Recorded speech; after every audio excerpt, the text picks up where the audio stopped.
My Teaching Philosophy by Jordan Taylor Parkins. To understand my teaching philosophy, you need to understand a few things about me. This is me. When I was born, I had a mum, a dad, and a big brother. We were what you call a nuclear family. Now, though, my mum married another man and gave me a little brother, while my dad married another woman and gave me a brother and a sister. We are now what you would call an unclear family. When I was growing up, we didn't have that much money. But my mum taught me that getting an education was the most important thing. As a result, I am the first person in my family to graduate high school and get into university. This is where my philosophy stems from. I believe that anyone with the drive to learn will learn, and it is my responsibility as a future teacher to listen to my students and harness their drive. I believe that we are slowly emerging into a world where gender, race, and class distinctions are not viewed as one being more important than the other. We don't choose to group our students by race or by class because that would be unjust. However, in some cases, we do group by gender, and we consistently group by age. Why do we do that? Why is there this assumption that the most important things kids have in common is how old they are? Not all children learn the same way, and not all children respond to the similar stimuli. This is our challenge as a teacher, to differentiate the diversity of our students. How must we, as the teacher, adjust our teaching strategies to scaffold learning for each child? We must guide our students through their education.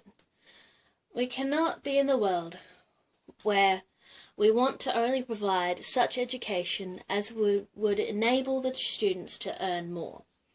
If we stay in that mentality, all that becomes important is how the students will do well on standardized tests, get into good colleges, and obtain well-paying jobs, and buy lots of things. Surely there is more to education than this. But we have been thinking like this, and John Dewey believed that much of the present education fails because it neglects this fundamental principle of the school as a form of community life. This was certainly true in the late 1800s when he wrote this, but sadly it can still be seen today, although it is getting better, by involving town communities into the schools to make it feel less like the institution it has become. Stepping away from the community aspect and looking more at the standardized assessment and curriculum, we must remember the root of the word assessment. Assess derives from the Latin word assedere, which means to sit next to. Appropriate assessment should involve being alongside the learner as an observer, listener, supporter, questioner, and a guide.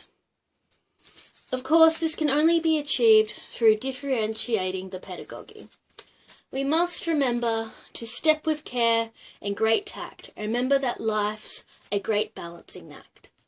Individualizing the curriculum for the 25+ students is hard, but as long as we keep balancing what we teach and try to cater for each child, the needs should hopefully be met. What we need to remember is that every child deserves the chance to be nurtured, and not all children will go to university.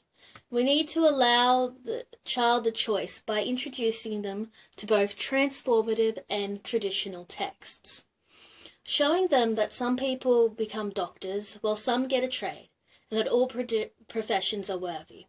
We must treasure the child who will become a plumber just as much as the child who will become a philosopher, because we need to care for each individual child and their individual life path.